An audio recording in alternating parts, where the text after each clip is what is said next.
Hi everyone, welcome to episode 9 of the MSx Insider podcast. This is the final podcast of the season, and we have a very special guest who we'll introduce in a moment. But, we've been talking about how our program's coming to end at the end, and we actually have a little bit of bonus time or extra time added to our program. Sasha, you want to tell us about it? Yeah, so I think we spoke last week about how all of us, well, a lot of us are still trying to figure out what we're going to do with our careers, where we're going to live. And the funny thing is that Stanford campus housing ends the day after graduation. So that is absolutely not ideal. So a lot of us were able to request an extension and are planning to hang around for the summer. I think most of us will be here till at least the beginning of August, if I'm not making a mistake. So it'll be great to meet the new MSx 2025 class, welcome them to campus, and hopefully by then figure out what we're doing in our lives. Yeah, and you know what's great is, as Sasha says, we have to move out the day after graduation, but the summertime is when Stanford is empty, and there's just, a few Sloans around, or a few MSXs around. We'll have the new incoming class, so you get the facilities back to ourselves. Yep. And it's a time to just, reflect and figure out what's next, because as we said, a lot of us are still going through that process. We have people across campus at the GSP residences. We have a few people very close to campus at EVGR. And then we have all the families that live in Escondido Village.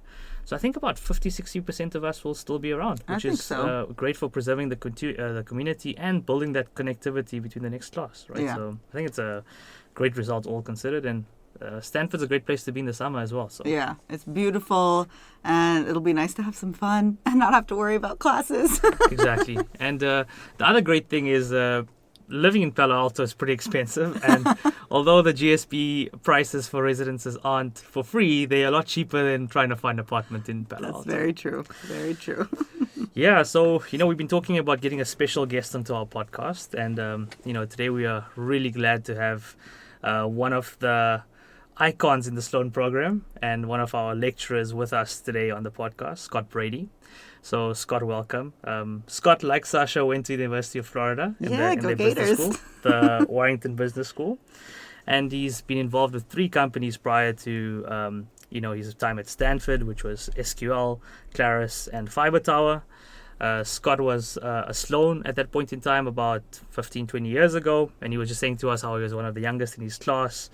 And he's gone on to do incredible things. He's a critical part of the MSx program. He was a chair of the MSx board for a period of time, and he was just sharing with us, how that program transformed under his chairmanship. And at the moment, he is the managing partner at Innovation Endeavors, which has none other than Eric Schmidt as one of its founding partners. I remember the first time I felt I was at Stanford was when Scott gave us a lecture in the middle of the summer. So in the middle of the summer, we're doing all of these core courses, and it's tough, and you think, wow, why am I doing accounting rather than formation of new ventures? But Scott gave us a talk about the RDI process and how you find ideas, through research.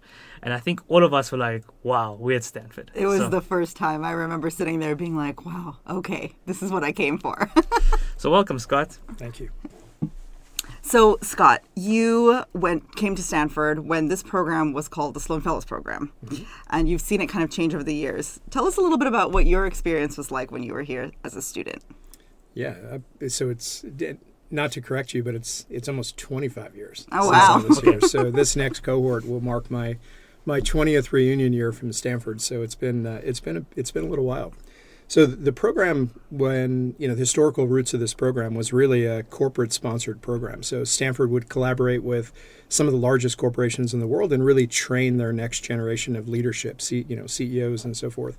So when I came here, it was actually kind of an interesting time. It was right when, the internet was beginning to become a thing and companies were growing very rapidly. Google was in its infancy, and I had founded my own company.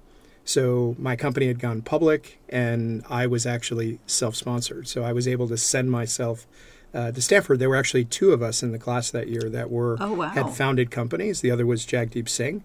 Jagdeep's now, he founded a number of companies coming out, but including QuantumScape, one of the big battery companies that's now public. So it was really kind of a point of change for Stanford, and it was awesome. I got to for me, having grown up in a small town, coming to Stanford was really life-changing for me. So it was an extraordinary experience. We can dive into a number of the details if it's helpful. Yeah. And, after that, well, you were a founder before Stanford, you came here, and then you founded a couple of companies afterwards. And how many years have you been a lecturer here at Stanford? I've been back at Stanford for 17 years. Oh, wow. I've been teaching full-time. I think this is my 11th or 12th year that I've been teaching full-time. Can you talk a little bit about maybe some of the similarities or differences that you've kind of experienced being a founder, building your own businesses, and then coming and teaching? They're dramatically different. One of the things I had observed, after a long career, particularly after the company I'd founded when I was at the GSB after it went public, I think when you're running companies for a long time, kind of the adrenaline rush you normally get, you don't get quite as much as you used to. So one of the things that I found I loved about coming back to Stanford is, it's an intense environment. There's extraordinary people. Before every class I go into, I'm nervous. And I like that feeling. I like that feeling of having, to know that you have to be prepared, that you have to deliver. And, it's just been, I won't say it's addictive, but it's an extraordinary feeling. And then quite frankly, being at Stanford, being around these extraordinary people every day, being able to see the world through their eyes is I don't know, it's a unique experience. I find it invigorating every day I'm here.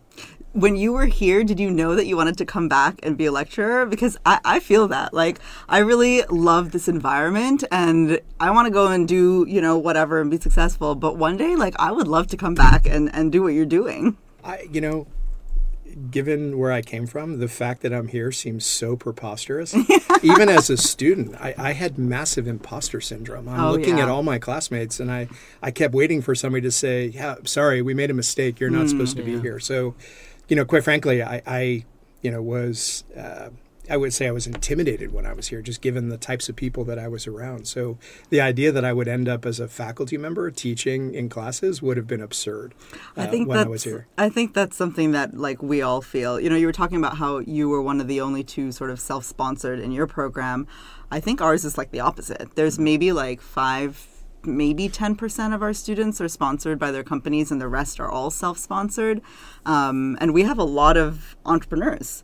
We have a very, I think, wide mix of students coming from such different backgrounds. We've interviewed, a couple of our classmates who've come and built their businesses, but have still benefited so much from this environment.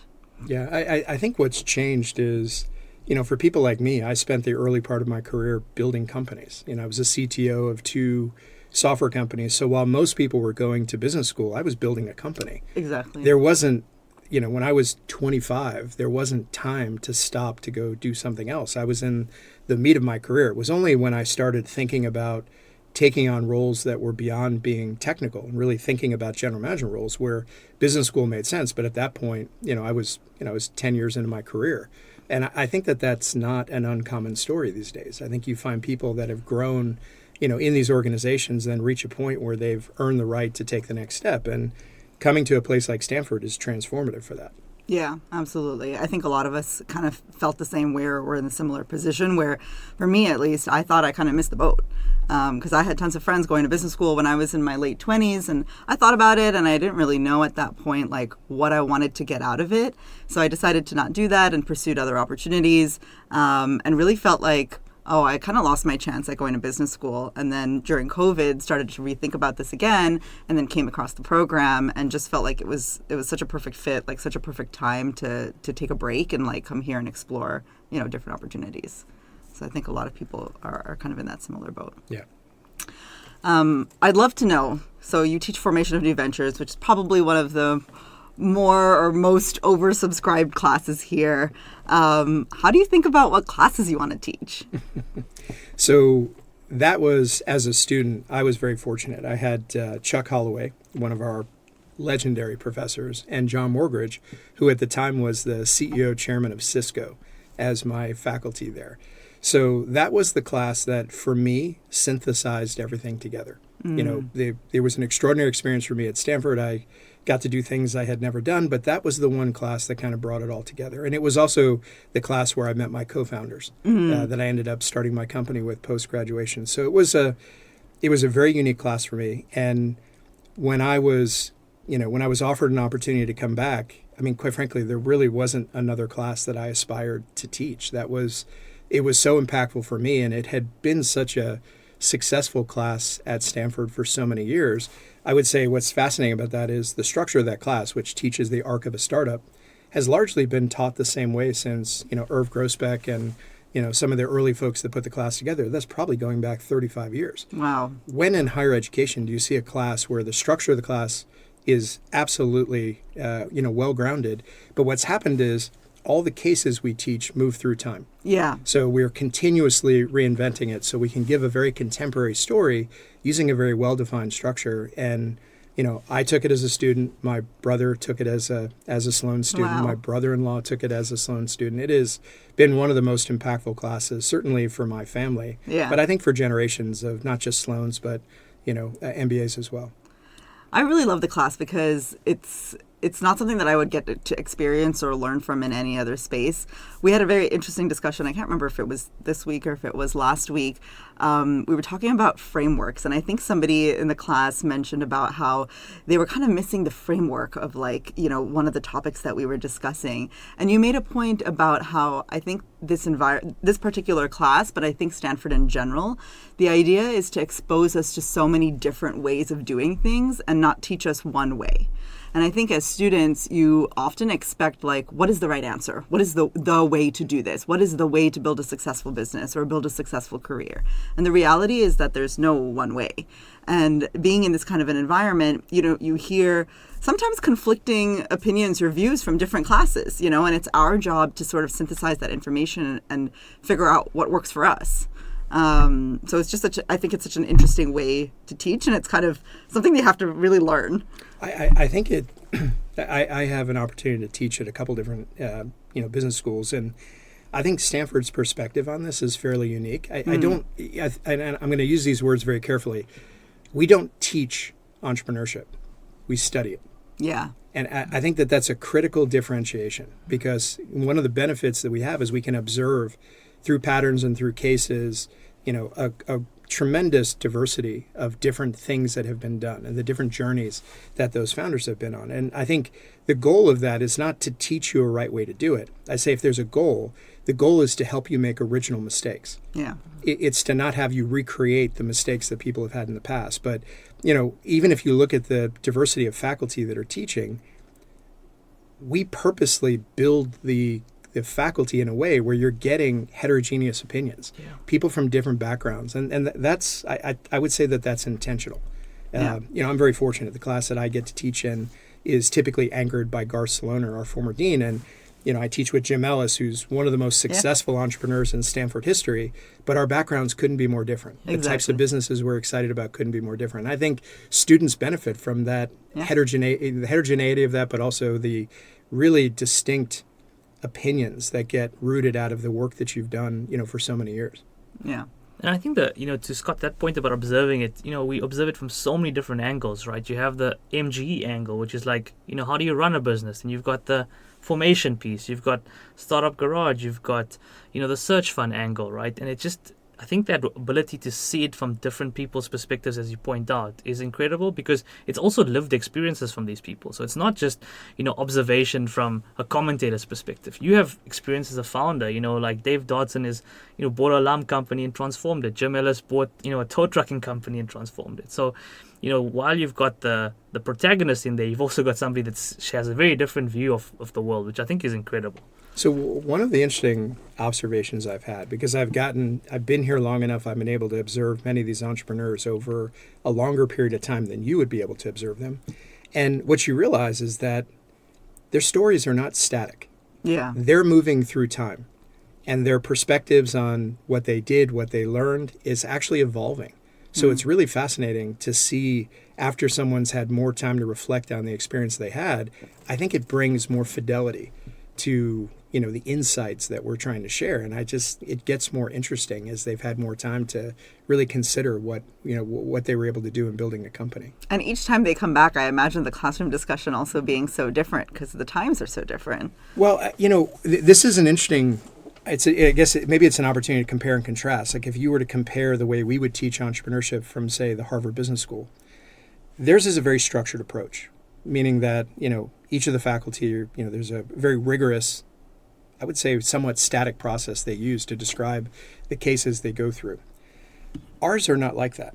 In fact, I could teach the same class back to back and have a completely different perspective. Yeah. The students interact with the guests. The guests are interacting, based on where we are in time. And no two classes are ever the same. Yeah. Because everybody's at a different point in time. And I think that's the extraordinary aspect of this, is that you might get a completely different perspective out of something than maybe, the folks that had an opportunity to observe that company even 1 year earlier. Yeah.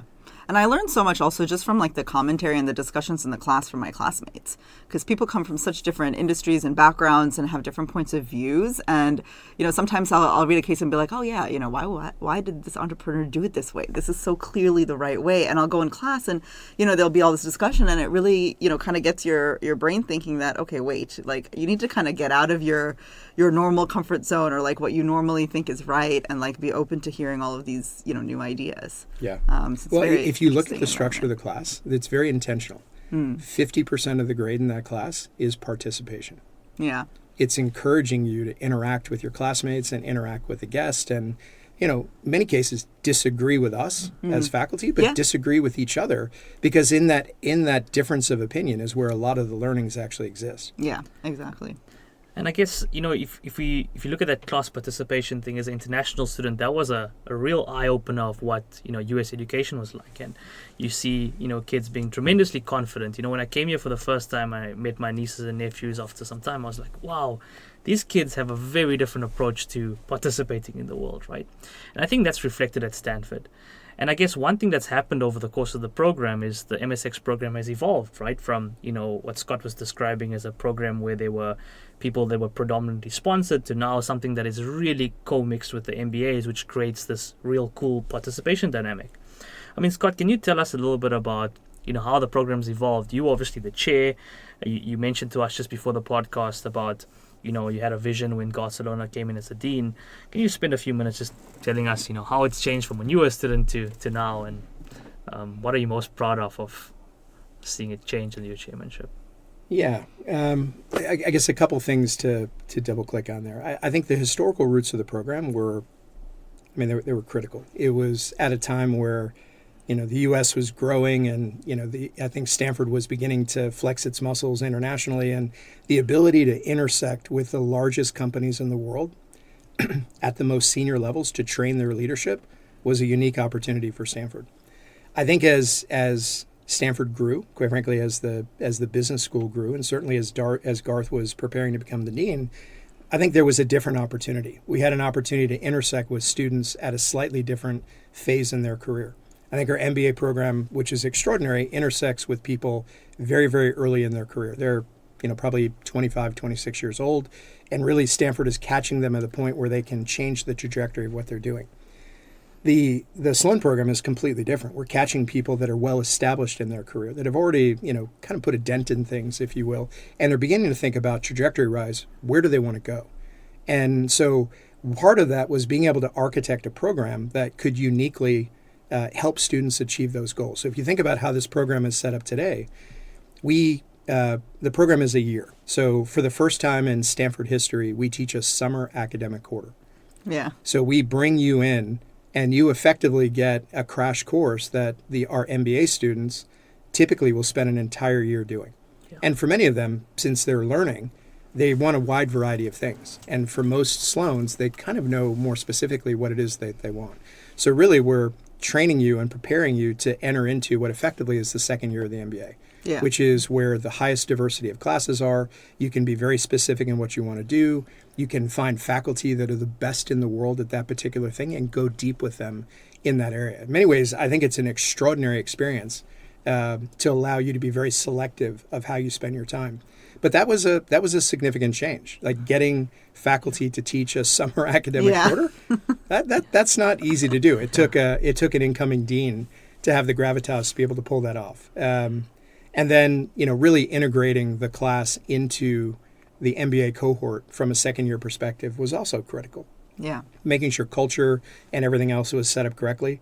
Honestly, as a student here, my interactions with the MBAs were really one of the highlights of my time. Some of the smartest people I've ever met, just extraordinary people. In fact, two of my partners were MBAs at the same time. And I think the mixing of different experiences, different backgrounds, different expectations is kind of what creates the magic at Stanford.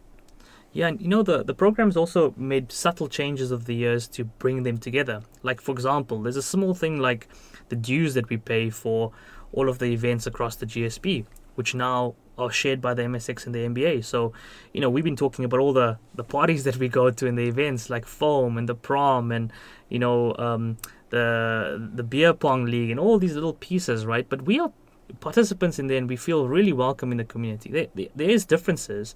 But I think if you look at generations past, you can clearly see, the work that you guys have done to bring them together has been for the better of the program rather than, changing it from the old or the traditional approach of bringing the CEO potential into the GSB. I think that's still there. People do come in that can still do that, but it appeals to a much broader group of people right now. I think one of the things we realized our year is one of the benefits of being a little bit further along in your career is you have money. Yeah. So we could afford to buy the beer, throw the parties. Exactly. And, our class, I think, did an extraordinary job of really connecting with the MBA cohort. And some of my closest friends were classmates that were, at Stanford at the same time. And, being able to buy the beer, being able to do all the fun stuff, I think they liked having us there. Yeah, somebody did make a comment to me about the number of trips that we go on, and I didn't even think about it because I just had assumed that the MBAs do the same. But it is a little different, I think. A little bit different. Yeah, I agree. But Scott, you touched on your friends. Can you speak a little bit about how you've maintained that circle of friends from your Sloan community and the GSB, the GSB in general? Because I think you're a great ambassador for the program, right? Yeah, I struggle to find the right words to describe the impact that this experience had on me. And I hate to be trite, but I think the only word that really does it justice is transformative. For me, coming from a small town, being part of building a company where I was very technical and was involved in, we were sort of the people they'd lock in a room and build code. Stanford was expansive for me. I had classmates from around the world. It changed my perspective. I think I came with a certain set of, a certain way of thinking about the world, and I think it changed dramatically being here. The world suddenly became much, much smaller. Our cohort has been incredibly cohesive. In fact, 24 years later, we all met in Bangkok last fall, right before the start of classes. They were fortunate or nice enough to schedule it so I could do it right before classes, and I got to spend 4 or 5 days in Bangkok with people that honestly, it felt like no time had passed. Wow. It felt like time had stood still.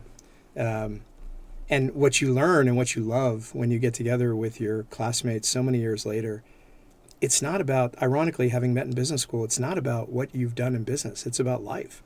Catching up on the extraordinary, some of the extraordinary, some of the not so extraordinary things that have happened, and just being very real with your classmates. It was, my wife and I went and we reflected on it. It was emotional.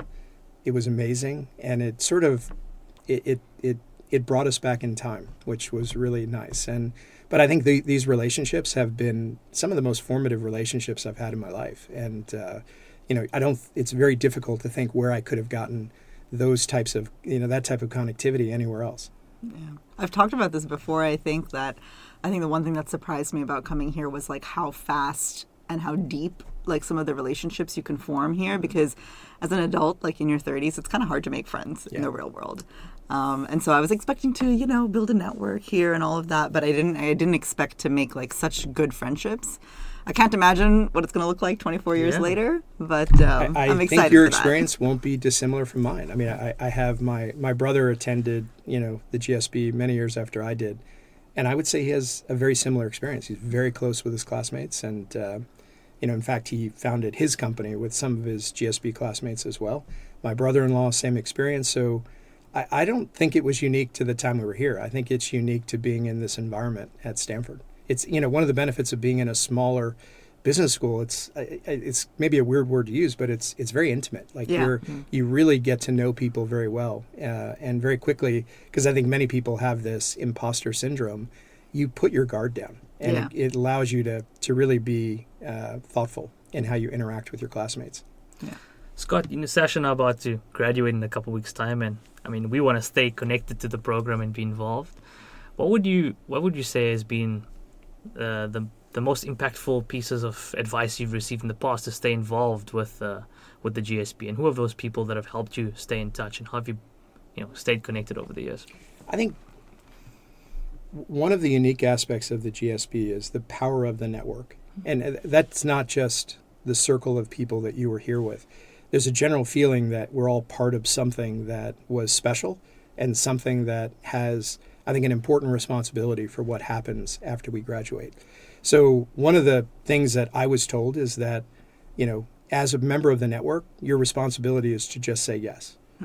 When someone calls, say yes. Assume good intentions in everything they're doing. And I've done that, and I've been a recipient, a beneficiary of that, over a long career. And I think that's one of the very unique dynamics that makes Stanford very special. And that will extend beyond just the people that you spent all this time closely with. It'll extend through generations of people that preceded you and come after you, both in the Sloan program, but also in the MBA program. Yeah, absolutely.